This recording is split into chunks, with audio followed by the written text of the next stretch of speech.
Everyone seems to chalk up dreams as just your subconscious, and therefore, like, the things you do in it are never really, like, if you do something in a dream, it's not your fault, because it's the subconscious, you didn't do it. But I have dream experiences that sort of make me doubt that.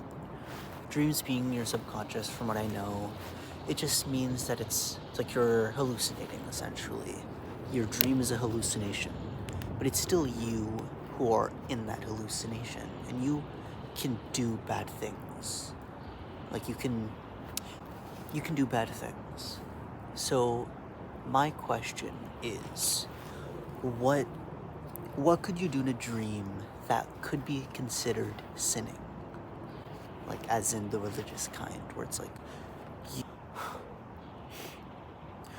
the first dream I want to talk about is one where I was going to do something bad, and you purposefully do something that's bad and goes against God's will. I feel like it'd be an interesting thing to look at. So I've wrote about it to explore my thoughts, and now I will regurgitate it in video form. So I had this dream where I wanted to do something that was bad, and I knew I shouldn't do it, and I was like, God would not want me to do this is bad. And then I just repressed the feelings, and I was like, I just did it anyway. And I feel like that has introspection, like I was doubting what I was doing. I knew it was bad, and I still did it. So I feel like that could be a sin, It is possible that this happened because, stop right there, Chell. I have a better answer. So this new revelation happened when my brother this new revelation happened when I asked my brother if he thinks that you can sin a dream, and he said, oh, if you sin a dream, it's more like it's because you're in a state of sin, and it's not actually, from the dream. If this is the case, I think that would mean that the dream sins are just an echo of the sins from my waking state. And that would mean that this self-defeating introspection that I feel is essentially just, it's so integral to the way I think about things that it just happened in a dream as well. So it speaks to the character I had when this happened. And that's an argument that you could put about it. But this state of sin thing itself applies when you're awake too. Being in a state of sin when you're awake causes you to do sinful things because of your sinful thoughts, but you're not actually purposefully committing a sin. It's just out of habit, which, if you notice and you do it anyway, it's bad. But if you do something out of habit, I think if you do something out of habit, from what I know, that's not a sin. It's the sin that comes is the way you got yourself into the habit, and the fact that you're not taking yourself out. But if you're trying to break a habit and you have periods where you just accidentally slip, like if you're a habitual liar, you stop lying, but sometimes it just slips in the phase of you recovering from your state of sin, those slip-ups aren't really, they're not sins per se, is what I would say from the theology that I know.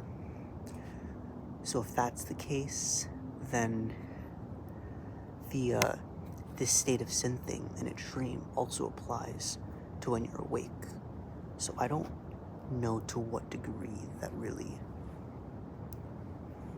breaks my argument that I had.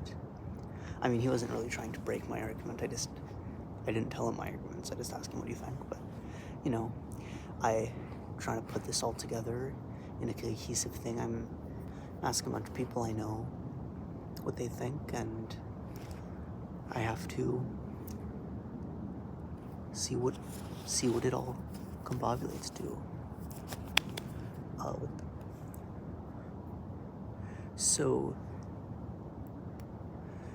So in that goal, the next person, in that goal, I'm going to bring up the argument that someone else made about like things that happen in your dream or happen from God. They can be messages from God, and it can be for like good. It's like good for you, it's for your good, you know. And to that I say, well, yes, God is using it for good, but just because God uses something for good doesn't mean it's not a sin in of itself, because given Augustinian logic, God uses good, and God can take bad things and turn it into good. So just because God used the sins you use in your dream to do good things doesn't mean that makes them any less sins. Anyway, back to the original footage. You need any help? No. Good? Yeah.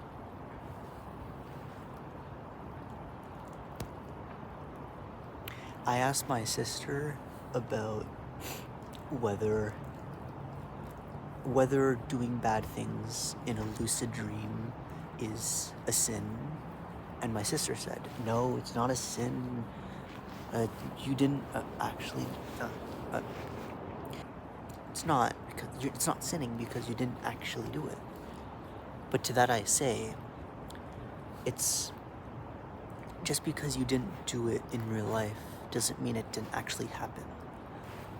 I mean, anyone who would agree that masturbating is bad to do would agree that masturbating in a lucid dream is also bad, because it's not about it happening in real life.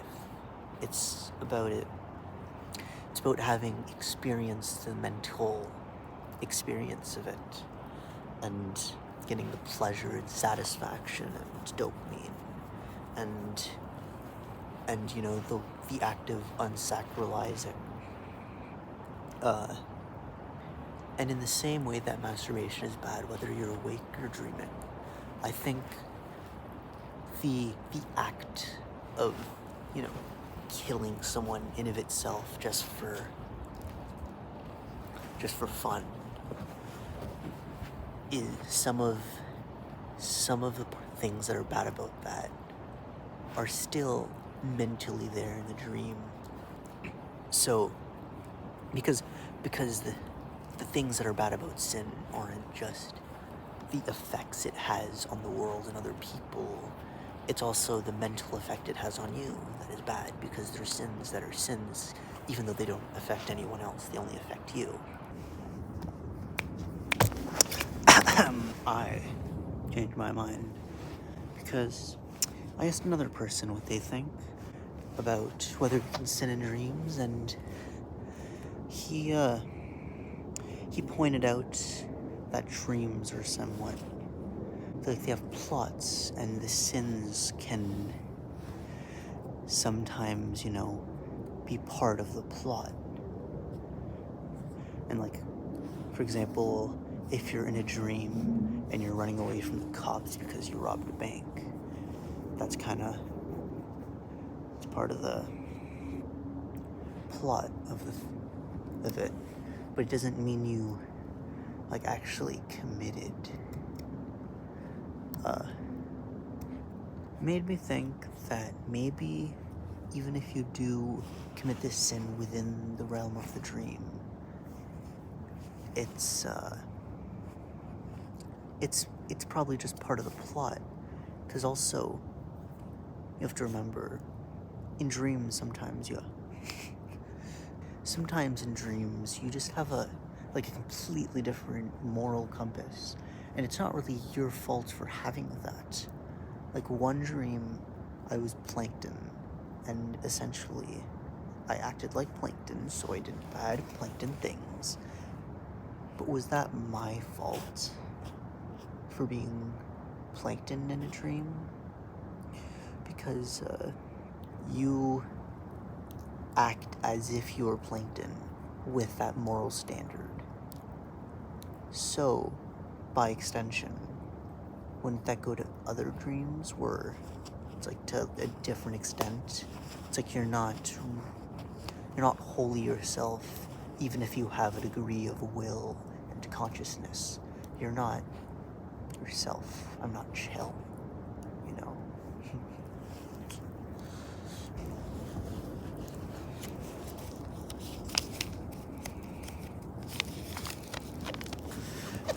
I think it's probably just a quirk of our biology that we happen to have these different moral compasses and dreams to allow things to happen that wouldn't regularly happen if we acted like ourselves. And it's probably healthy in some way, because otherwise why would we be doing it? There has to be something to it. I feel like in that state, most of the time you wouldn't really be sinning, unless, like, I don't know, I can't think. Perhaps if you have a strong moral compass and you act against it, maybe that could be considered a sin. Like, if you're, you know, you know. And of course, this all goes away if it's a lucid dream. Because in a lucid dream, you're actively separating yourself from the plot, and you're like, this is happening. And then you more or less choose what to do. Unless a lucid dream is just a dream where you think you're dreaming, but it's still following essentially the plot. But that's a story for another day, for another person. And yeah, lucid dreams, which is essentially a dream when you know you're dreaming, it was part of what made me think that you have some responsibility, because in a lucid dream, you feel responsible if you do something. If you do something bad in a lucid dream, it's like, I did that, you know? Because, yeah. And now, I'm realizing that a lucid dream is an exception because it takes you out of the plot. Yeah, you don't really have this excuse if it's a lucid dream, because you're overruling the narrative. The plot is no longer there. So, in conclusion, I feel like in dreams, if you're acting within the confines of the plot, then I don't think it's a sin. That kind of got closed off, and I feel like I've been grounded to reality with that person's comment. And this big, revelation, I guess you could call it, happens for some of my videos, and it kind of makes me not really like them anymore, because it makes me disagree with them after the fact. And usually I just kind of deal with it and I suck it up. But this time, I decided that I'm just gonna re-record some parts and I'll add it, and that'll be a complete thought.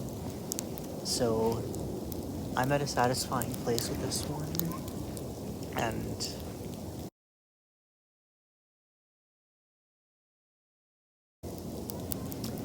that's it. Cheers.